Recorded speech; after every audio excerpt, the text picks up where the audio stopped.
Christ. Good morning po sa inyong lahat. Pakibati muna ang katabi natin ng good morning. Pakitanong nyo nga po yung katabi ninyo, kamusta ang buhay? Pero ang tanong sa ating lahat ngayon, with all these things happening around us, ngayong tayo ay tinatakot nitong bagyong ito na pumasok na, hindi kamusta ang buhay, kundi kamusta ang bahay ninyo?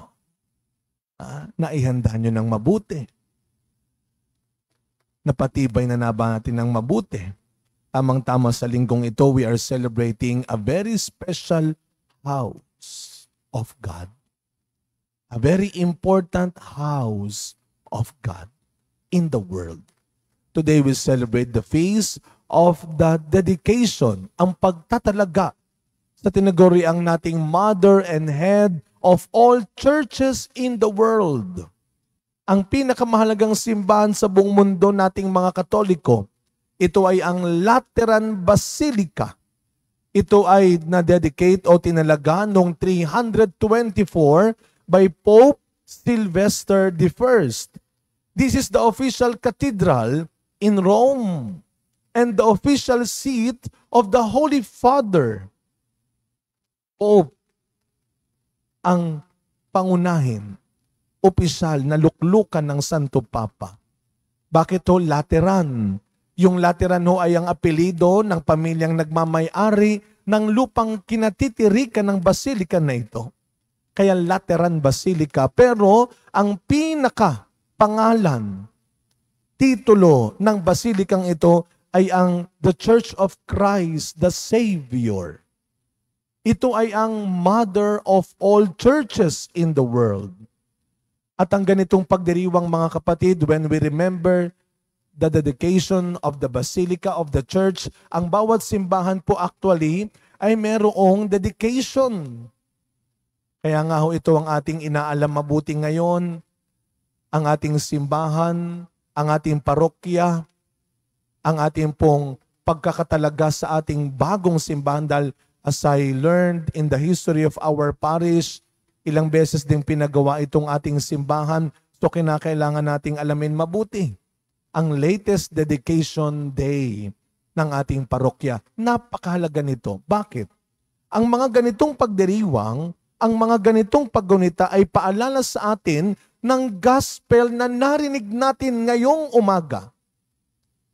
Nagalit si Kristo. Nagalit si Kristo nang makita niyang ginawang palengke ang templo, ang bahay ng kanyang ama, ang tahanan ng Diyos. Nandun ang mga nagtitinda ng mga kalapati, ng mga goods, nagpapalit ng pera. Hindi lang siya nagalit, nasaktan si Kristo sa kawalan ng respeto, kawalan ng pagkilala, pagpapahalaga at malasakit sa templo. Sa huling bahagi ng ating ebanghelyo, sinabi naman talaga ni Kristo. At kahit sinabi ni Kristong mahalaga ang ating katawan, binanggit din niya sa ikalawang pagbasa, bilang templo ng Espiritu Santo, yes, mahalagang ingatan natin ang ating katawan. Kaya tinuturo natin sa mga bata yan. Narinig ko nga, sabi nung isang guro sa akin, kinakanta pa yan, tinurong awit yan sa mga estudyante ngayon kung paano pahalagahan ang bawat bahagi ng katawan. Tulungan natin, turuan natin protektahan ng mga bata ang kanilang katawan. At tayong lahat, bilang mga Kristiyano, itinuturo sa atin, templo ito ng Diyos, templo ng Espiritu Santo. Ganun pa man, dapat din nating alagaan, ingatan ang templo ng Diyos. Gustong ipaalala ni Kristo sa atin na isang Kristiyanong pananagutan pa rin ang igalang at pahalagahan ang lahat ng para sa Diyos. Ang lahat ng para sa Diyos. Kagaya ng oras, ng lugar, ng mga bagay na para sa Diyos. Katulad ng paalala sa atin ni Pablo sa mga taga-Korinto sa ating unang pagbasa, tandaan natin mga kapatid, na pananagutan natin at pananagutan natin sa batas at hukuman ng Diyos ang anumang ginagawa natin sa kanyang simbahan na tahanan at sa ating katawan na kanyang templo. Kaya mga kapatid, kung babalikan natin yung ebanghelyo, sa nakita ni Kristo doon sa ginagawang kawalang galang, kapabayaan sa templo, sa tingin ninyo mga kapatid, ano kaya ngayon ang maiisip at mararamdaman ng Diyos tuwing nag-iiwan tayo ng pinag-inuman, pinagkainan, ng kalat, pag-alis natin ng simbahan? Hindi ho yung katang-isip lang. Hindi ho yun baka mangyari. Nangyayari ho yan. Pag minsang sinasamahan ko ang ating mga staff, kapag kami Lunes, lalo na Lunes, pag nagkauso kami sa loob ng simbahan, bakit ganon? Kung ano-anong naiiwan na hindi naman dapat iwan. Nakakalungkot lang ang isipin. Kapag wala tayong malasakit at pagpapahalaga sa gamit ng Diyos, ano ko yung gustong sabihin at gawin ng Diyos sa atin ngayon? Habang pinapabayaan din natin ang katawan natin, habang inaabuso rin natin ang katawan natin, tignan natin sa mas napapanahong issue at topic, ang mundo. Ang mundo ay nilikha ng Diyos. Sa Diyos ang mundo. Sa Kanya ang mundo. Siya ang may-ari nito. Ginawa niya ito para tirahan ng lahat ng kanyang nilikha, kung saan magiging ligtas, maayos, at mabuti ang lahat. He provided everything for man to live and to survive. Anong mga ginawa at binigay niya?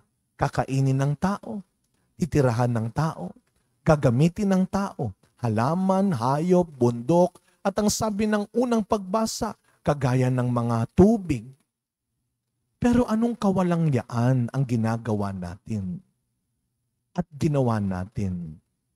Anong kapabayaan, kabastusan, pang-aabuso at kasamaan sa kapaligiran, sa kalikasan?